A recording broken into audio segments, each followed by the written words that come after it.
Hello, this is astrologer coach Sonja Francis. And today we're going to be talking about the upcoming new moon, which will be exact on June 28th at 10:52 p.m. New York time.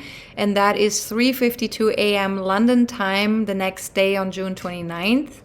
And the new moon becomes exact in almost 7.5 degrees of Cancer. And this is a new beginning of a new moon cycle. And of course, the new moon is always a good time to go within, to get quiet, to get in touch with what we want to plant, seeds that we want to plant for the next 28 days of this lunar cycle. And I'll be mentioning the best and most potent time to set intentions for the lunar cycle towards the end of the video, so please stay tuned. Also, feel free to use the timestamps in the description, there in the description part of the video, to watch this video in smaller sequences or just jump to a part of the video that you're interested in. All right, take advantage of that if you want to. And just to name a few things for this new moon, the new moon will make a square to Jupiter in Aries, and Mars, which is the ruler of Aries, squares Pluto in Capricorn and sextiles Saturn in Aquarius.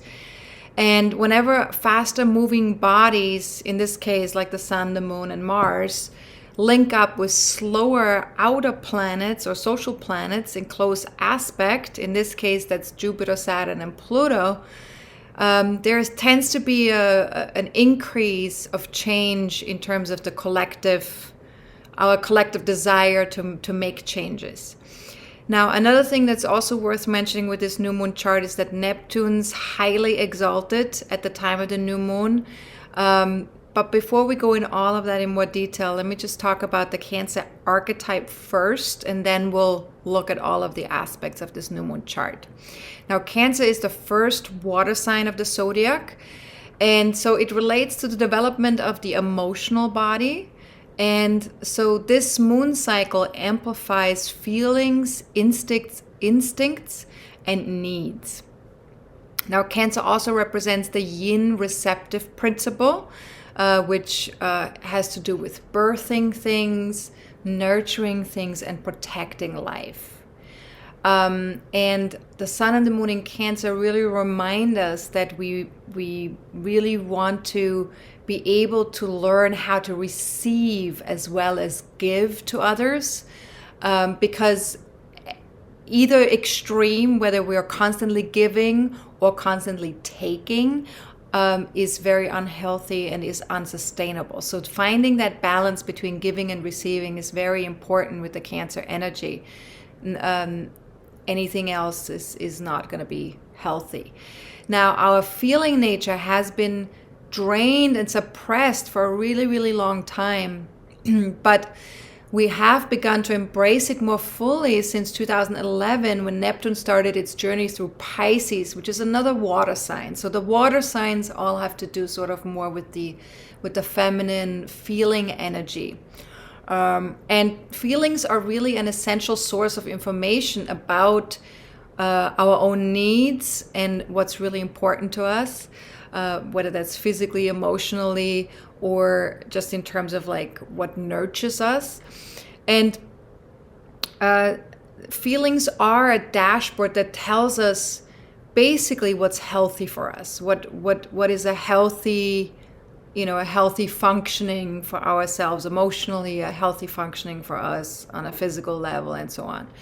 And when we don't take advantage of that information, we become dependent on other people for validation and direction. And we also might lose ourselves to addiction or distractions of all kinds if we're not tuning in with our feeling body.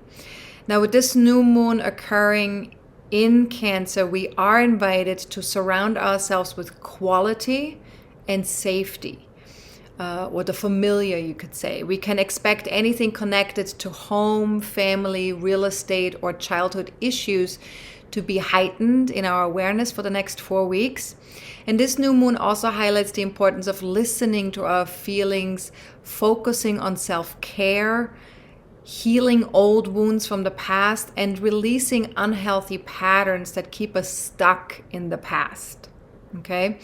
Now, Cancer is all about supporting and protecting life, but Many of us are so conditioned to ignore our own bodies and our environment, alongside with our own inner life, with our feeling body, with our emotional and spiritual connection to other life forms, that we're getting very disconnected.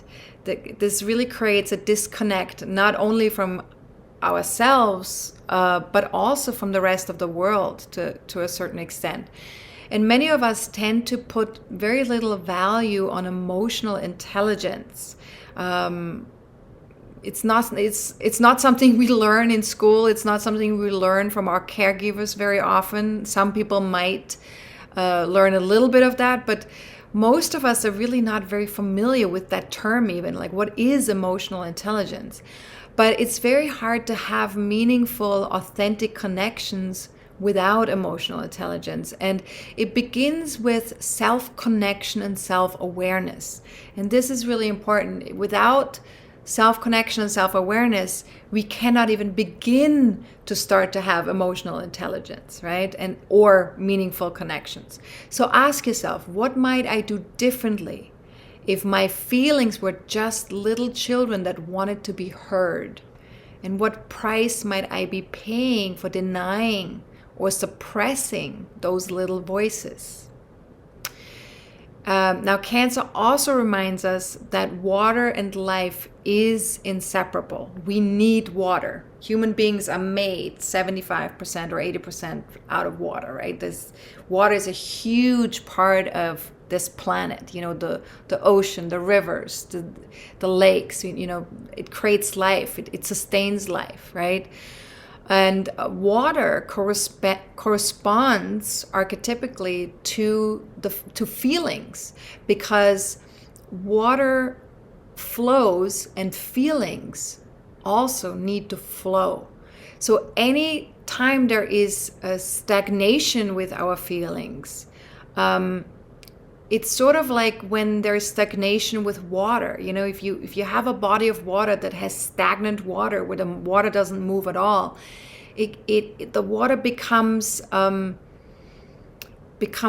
of like dead, and life cannot really fully grow there. You know, it breeds disease, and suppressed emotions also can really create that kind of energy. You know, it can create that. It can make us ill sometimes when emotions are not flowing, when they get suppressed or stuck in us. So ask yourself, could I simply allow myself to feel my feelings without needing to understand them, without needing to know why I'm feeling what I'm feeling, without launching into problem solving? Right? Because that's what we're good at. That's what we're trained to do as human beings, right? We're trained to do problem solving all the time. We learn that in school. We learn that very early on in life, right? So, but when it comes to a feeling body, problem solving is not what's required. It's actually the opposite of what's required. So if nothing else, could I try this out as an experiment just to see what might transpire? So without needing to know why I'm feeling what I'm feeling, could I just make that into an experiment and just see, can I just be with it rather than needing to know why and for how long and what happened and what can be done, blah, blah, blah, blah, blah. You know, all that problem solving stuff. Now, here's another bonus question. What would the healthy mother archetype do when it comes to feelings? Now, if you want to have access to all the new moon questions from this video in writing and the full moon video every month, feel free to check out the various levels of membership on my website at astrologercoach.com. And if you're already a member, check your membership portal by signing into your account, and you will find all my posts inside the My Content tab.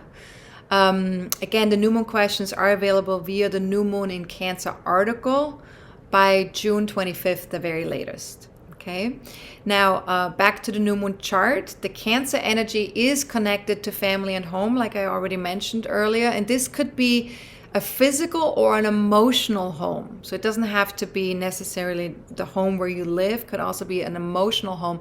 And given this, a shift with past issues around feeling at home, safety, or nurturing, feeling nurtured, both internally and in the world, might move to the forefront in the next couple of weeks. Okay, so just keep that in mind.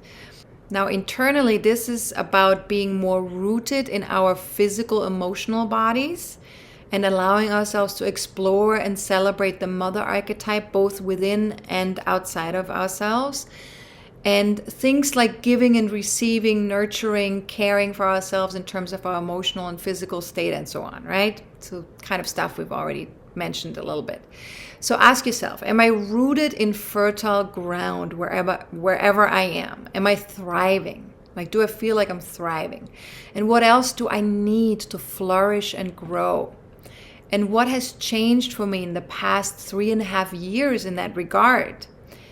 Because we've made some strides in the last 3.5 years in that we needed to look at the Cancer energy more closely over the last 3.5 years, because Pluto has been moving so Capricorn, so it really invites us to balance that with finding a healthier way to connect to the Cancer energy.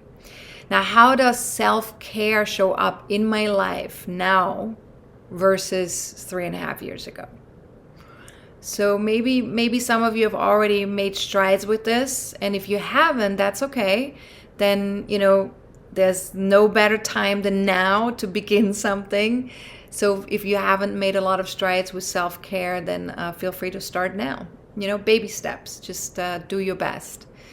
Now let's talk about some of the aspects of this new moon chart. Now the new moon in Cancer makes a square to Jupiter in Aries, and this aspect asks us to stretch and grow. Square is always connected to something that's a little bit challenging, so we might feel that it's challenging for us to expand our perspectives around things we identify with and any personal goals we're currently pursuing, even though the past or our desire for safety might hold us back in doing so. So there's sort of like we're being pulled in two different directions. One is that Cancer energy, which is connected to safety and connected to the familiar. And then the other one is Jupiter in Aries, which is connected to something new and adventure, new perspectives, seeing things differently, connecting to ourselves in a new way, right? So we can see how that's might create some challenges and we might need to stretch ourselves, right? So ask yourself, would I rather feel safe or grow as an individual? So that's something to just contemplate. And remember, with all these coaching questions, you really don't need to answer them right away. It's more a way to tap into that energy through the questions and allow yourself to really feel into it and allow the answers to come to you intuitively, right? It's just sort of like an investigation of the energies, these questions. Now, this is this square with Jupiter and the new moon is a time when we can accomplish quite a bit if we want to, and if we don't let ourselves get too overwhelmed by all the activities and actions and possibilities flooding our consciousness right now. Cancer might feel a little bit overwhelmed by that. Now, as best as you can, take really good care of your inner baby. It's what I call part of the Cancer energy. To me, feels very much like there's a need to take care of the inner baby. And how do we take care of the inner baby? Basically focusing on things like rest, affection, nourishing foods, plenty of water, things like that, right? Just letting your body be comfortable and feeling safe, right? These are all things that the inner baby appreciates. So just really taking really good care of the inner baby. And we have to remember, patriarchal cultures tend to knock the importance of rest along with feelings and the feminine. And this is slowly starting to shift, but we're still not quite there yet. So Jupiter is urging us to update our beliefs about receiving and other feminine behaviors or feelings. And receiving or accepting help is neither selfish, nor is it weak, nor is it a failure, but it is really a smart way to keep things sustainable. Because without receiving and accepting help, it's very difficult sometimes to sustain things. Because if you need to do everything yourself and you don't get any help from anybody, that can get quite overwhelming quite quickly. And you're only one person, so there's only so much you can do on your own. So no matter what gender we identify with or as, this is definitely something that holds true for anybody. So ask yourself, what are my beliefs around resting? And how about around feelings, especially vulnerable ones?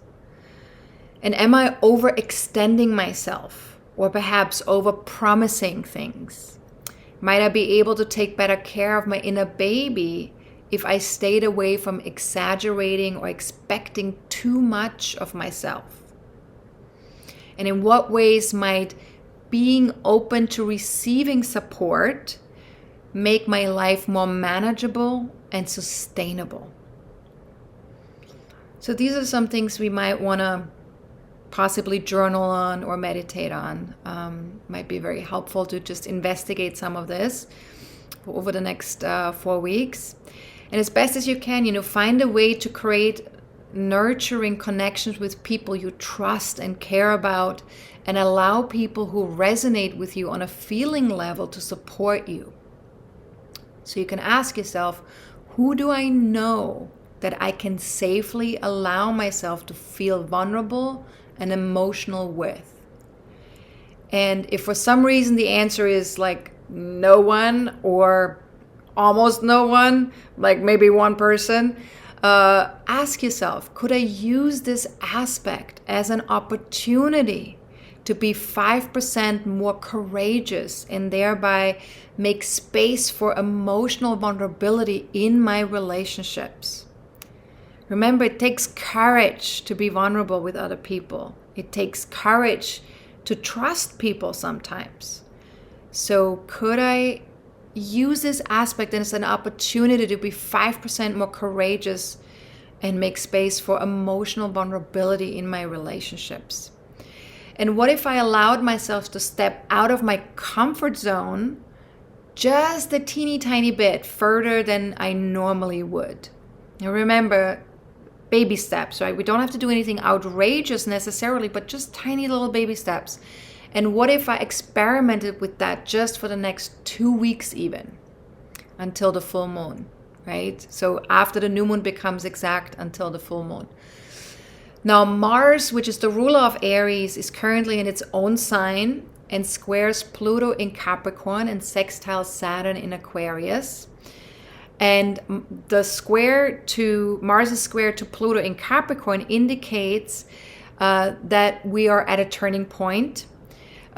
We really want to follow our inner compass towards our own passions, or at least to a new project of some sort. But we also have a deep urge for a sense of authentic connection to what we've been building long term already for quite a while. So we need to make sure that we're not getting too impulsive, that we're allowing ourselves to stay in a responsible place and keep building what we're building, but then also be courageous and maybe move something else forward as well. So this aspect could also lead to power struggles, perhaps with an authority figure. So as best as you can, tap into the power of love from within. That's always the best thing to do with Pluto. Find creative ways to empower yourself and others whenever possible. And remember, flexibility is key. We're talking about a square here. So maybe what that might require is walking away for 10 minutes just to save you from doing something that you later regret, right? Because Mars can be quite, impulsive and could be connected to anger. Pluto can be connected to rage of some sort. So, if there's anything like that showing up with other people in your life or towards yourself even, just give yourself a 10-minute out, take a break, regroup, refocus, do something caring and loving for yourself. And also stay away from burnout, right? Because Pluto Mars can be also very intense, and sometimes we might do too much with that square, where we end up feeling really exhausted because of it. So ask yourself, what if it were a major growth opportunity in clever disguise, this aspect? And could I then let go of wanting to control another person's experience so I can feel better myself? And then what if fear was simply absent, just mysteriously left in the night and didn't come back in the morning? How would I proceed then? So if there was no fear present. And again, with a Pluto aspect, there can be fear because it could be connected to past traumas. It could trigger us in some way, or we could feel disempowered. And so fear is a natural way of a feeling that can come up for us as human beings, right? So just observe that, be as conscious as you can with that. Now, Mars is also making a sextile to Saturn in Aquarius, and that indicates an opportunity to connect responsibly to society and step into our integrity and our inner adult whenever possible. And this is a good time to approach like-minded people or those in our communities, in person or online, for their input on our non-traditional projects or passions. So ask yourself, in what small ways might I make a difference to humanity's future? And always start small, right?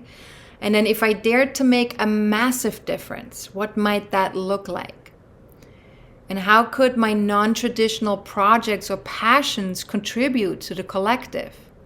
Or contribute to one community within the collective? And what gets me excited about the future? What commitments am I ready to make? And where are my opportunities for collaboration? How might a mature or professional approach serve me with those connections? Now, another thing we want to mention with this new moon chart is Neptune in Pisces, because it's highly exalted as it comes to a halt and starts its 5 months retrograde phase only 19 hours before the new moon becomes exact. So very close to the new moon. And the strong awareness of this Neptune archetype inside of us amplifies the call to release whatever is no longer in the best interest of all concerned. So we can move into a more heart-based experience with ourselves and everything that surrounds us. Now, Neptune's energy is strong, with both its higher and lower vibrations becoming much clearer at the time of a station. And this helps us connect more fully to these energies as they exist within us. And it also shows us where we need to either embrace them more fully or connect to them in a healthy way, in ways that don't involve getting lost in the lower vibrations of Neptune's expression. Things like escapism, addiction, denial, illusions, victim behavior, etc., right? So what you can ask yourself here is, what is my relationship to my own imagination, and how do I use it?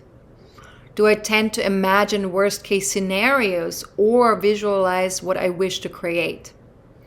What role does naivete play when it comes to my imagination? And what's my relationship to my intuition? If I get quiet enough, can I catch its subtle voice? When I hear it, can I take that moment to really catch what it says and then trust it? And of course, trust is a big part here, because if we don't trust what we hear, then intuition is not much use to us, is it? So who has the last word in my world? My mind or my heart? That's another great question to ask. And as best as you can, simply observe. This is not about doing the right or wrong thing, but about becoming more aware of how we are connected to this energy. And Neptune will be retrograde until December 3rd. So we have a chance to connect to that energy from within between the 28th, between June 28th and December 3rd. And we have the chance to connect in such a way that we feel its vibration sort of inside of us. So we can see, like, is the outside world and the inside world in alignment, right? That's always the purpose of a retrograde phase, is to make sure that we're in alignment. Now, for a more detailed description of the Neptune station phase, please read my weekly forecast entry for June 21st. Or you can also purchase my webinar on the subject called Neptune in Pisces Station and Retrograde, and the links for both of them will be below. The weekly forecast is only available for my members, but the webinar can be purchased by anybody. Okay, if you're interested, if you want to kind of see how that influences you personally, that's a great way to go, is to watch the webinar. Now, Venus in Gemini sextiles Jupiter in Aries. This invites us to bring people together for mutual pleasure and benefit, and to expand our perspectives and ask questions.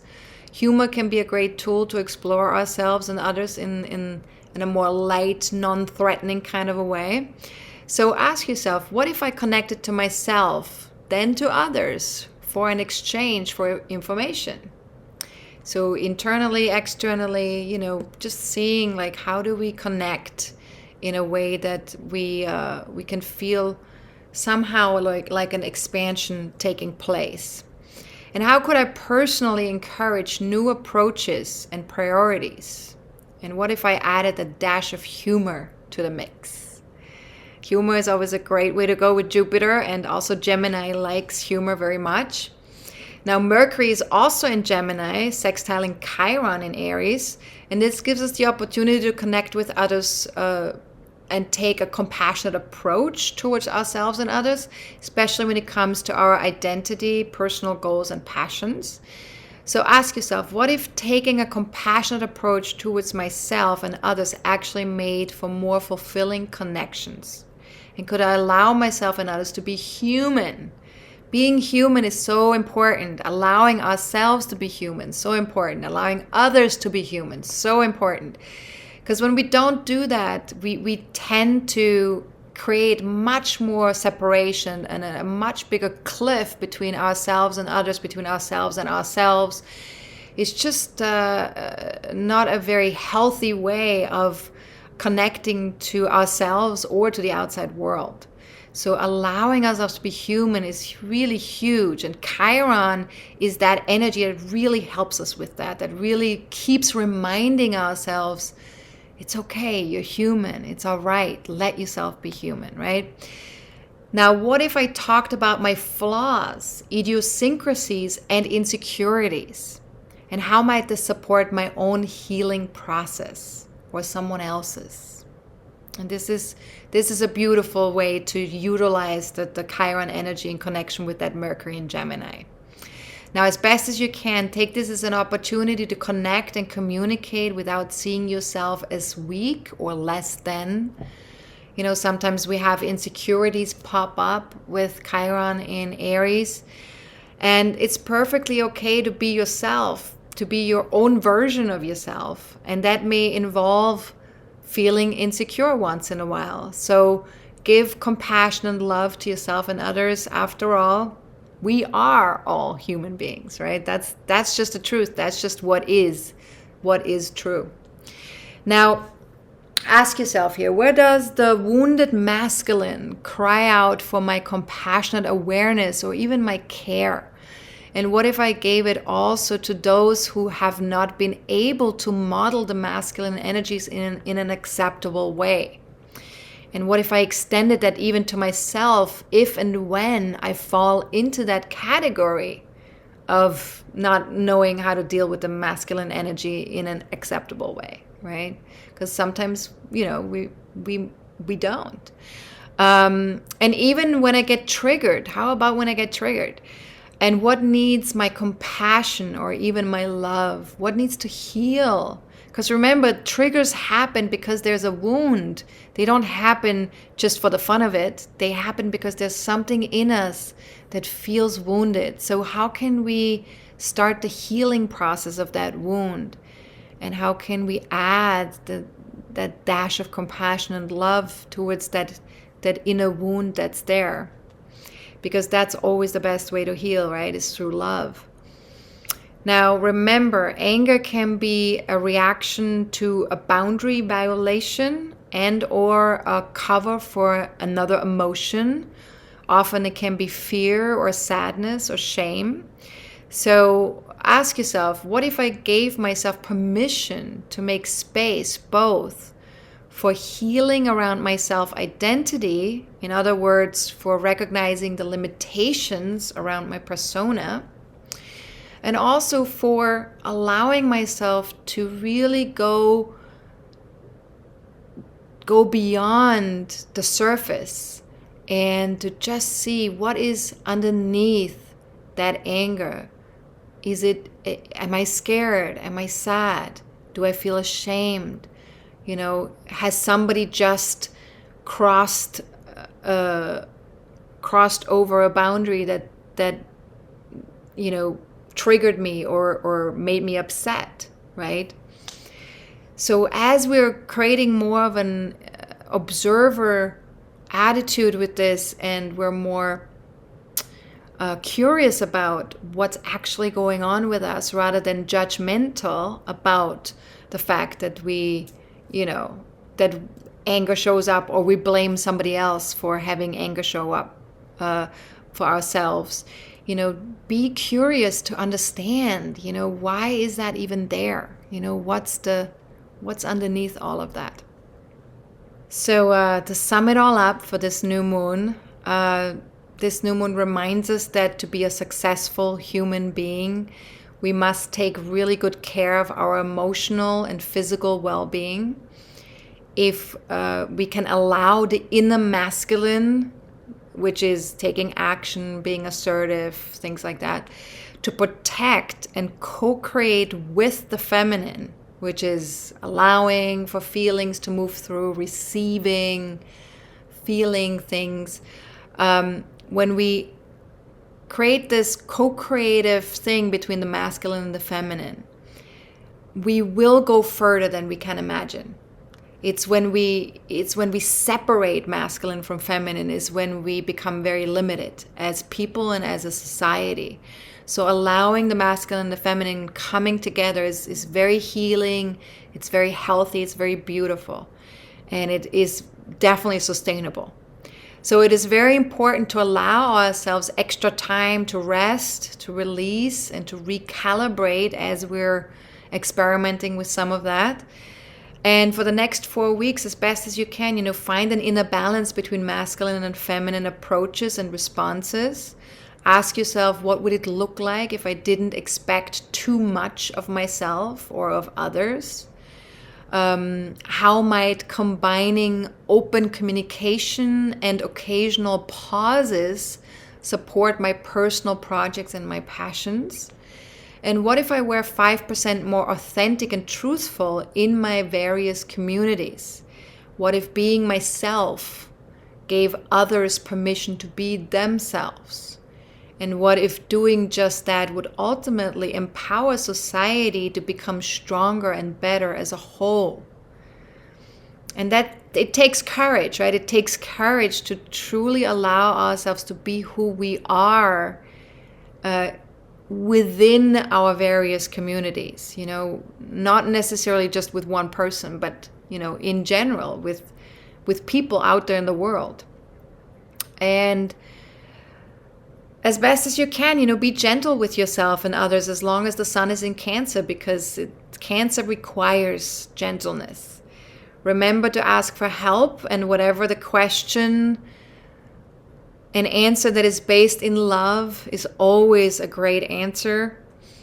And of course, now more than ever, the world actually needs people that know how to nurture themselves, people who honor their feeling body, people who have a healthy center and who follow their inner compass. This has become more and more important these days.